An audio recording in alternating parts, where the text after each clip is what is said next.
News చూస్తున్నాం. Modi cabinet లో తెలుగు రాష్ట్రాల నుంచి రామ్మోహన్ నాయుడుకి పౌర విమానయాన బాధ్యతలు అప్పగించారు.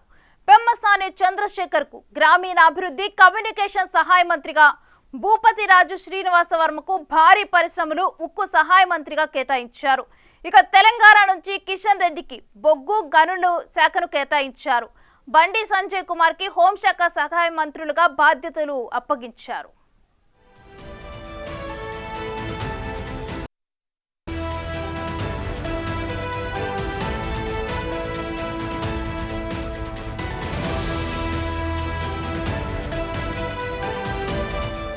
మోడీ కేబినెట్ లో తెలుగు రాష్ట్రాల నుంచి రామ్మోహన్ నాయుడుకి పౌర విమానయాన బాధ్యతలు అప్పగించారు. పెమ్మసాని చంద్రశేఖర్ కు గ్రామీణాభివృద్ధి కమ్యూనికేషన్ సహాయ మంత్రిగా పదవిని కేటాయించారు. భూపతి రాజు శ్రీనివాస వర్మకు భారీ పరిశ్రమలు ఉక్కు సహాయ మంత్రి కేటాయించారు. ఇక తెలంగాణ నుంచి కిషన్ రెడ్డికి బొగ్గు గనుల శాఖను కేటాయించారు.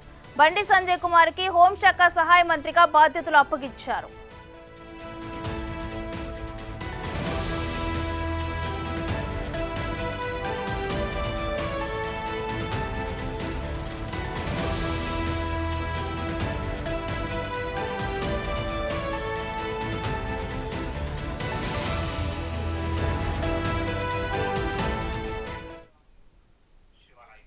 ఇక ఇదే అంశానికి సంబంధించి మరింత సమాచారం మా ప్రతినిధి శివ అందిస్తారు. శివ, తెలుగు రాష్ట్రాలకు కేటాయించిన శాఖల మీద డీటెయిల్స్ ఏంటి?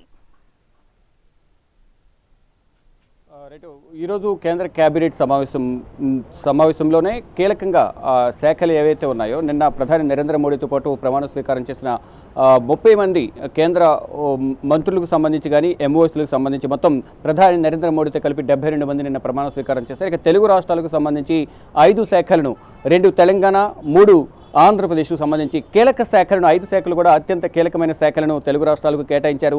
తెలంగాణ విషయానికి వస్తే కేంద్ర మంత్రి కిషన్ రెడ్డికి మరొకసారి కేంద్ర కేబినెట్లో అవకాశం లభించారు. గతంలో టూరిజం శాఖ మంత్రిగా ఉన్న కిషన్ రెడ్డికి బొగ్గు గనుల శాఖను కేటాయించారు.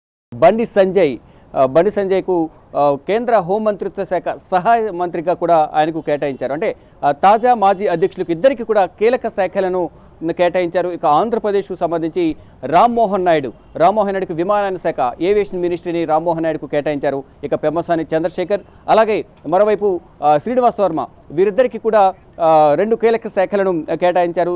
పెమ్మసాని చంద్రశేఖర్కు రూరల్ డెవలప్మెంట్, అలాగే కమ్యూనికేషన్ సహాయ శాఖ మంత్రిగా 2 శాఖలను పెమ్మసాని చంద్రశేఖర్ కేటాయించారు.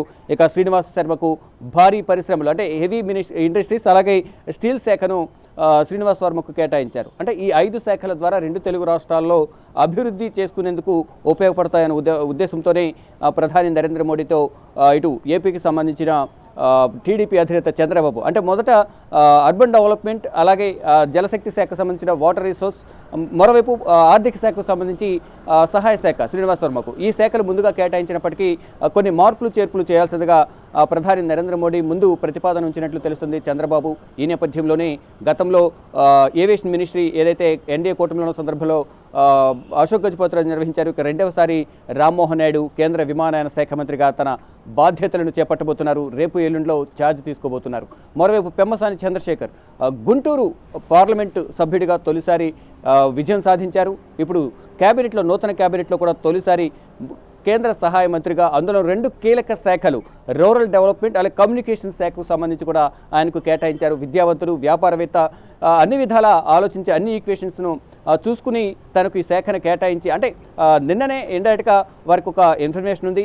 చంద్రబాబును ఉద్దేశించి పెమ్మసాని కూడా బిగ్ టీవీతో మాట్లాడుతూ అన్ని ఈక్వేషన్స్ చూసుకుని చంద్రబాబు మాకు శాఖలు కేటాయిస్తారు, ఆయన ఏ శాఖలను మాట్లాడి మాకు అప్పగించిన అవకాశం కల్పించిన ప్రధాని నరేంద్ర మోడీతో మాట్లాడి ఆ శాఖలు నిర్వర్తించేందుకు మేము సిద్ధంగా ఉన్నామంటూ కూడా పెమ్మసాని చంద్రశేఖర్ కూడా నిన్న బిగ్ టీవీతో మాట్లాడి తెలిపారు. దానికి అనుగుణంగానే పెమ్మసాని చంద్రశేఖర్కు కమ్యూనికేషన్ శాఖను కేటాయించారు. ఇక శ్రీనివాస్ వర్మకు నర్సాపురం ఎంపీగా ఆర్ఎస్ఎస్ బ్యాక్గ్రౌండ్ ఉన్న శ్రీనివాస్ వర్మకు కేంద్ర కేబినెట్లో తొలిసారి సహాయ శాఖ మంత్రిగా అవకాశం కల్పించారు.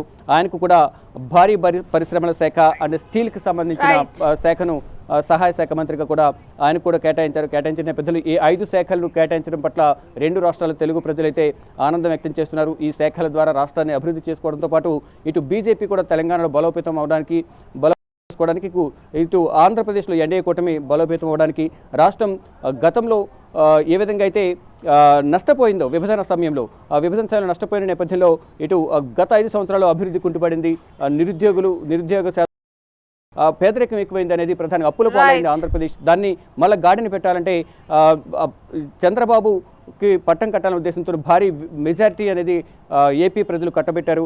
దానికి అనుగుణంగానే ఇప్పుడు కేంద్ర కేబినెట్ కూడా 3 శాఖలను కేంద్ర ప్రభుత్వం కేటాయించింది. ఆ శాఖల ద్వారా అన్ని విధాలా కూడా రాష్ట్రాన్ని అభివృద్ధి చేసేందుకు ఉపయోగపడుతున్నట్టు కూడా ఏపీ ప్రజలు ఆనందం వ్యక్తం చేస్తున్నారు. Thank you Shiva.